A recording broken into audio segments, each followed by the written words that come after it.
Basta kayo magsasabi pa doon. Net.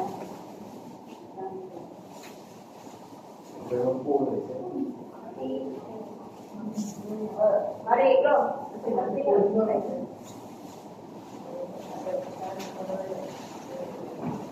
Lord, maraming salamat sa nakaraman namin ngayon sa aming lunch.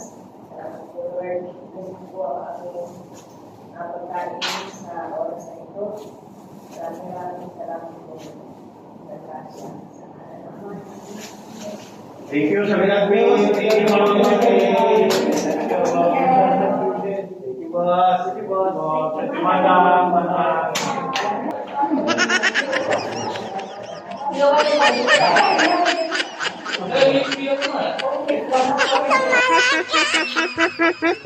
Ha ha ha ha ha!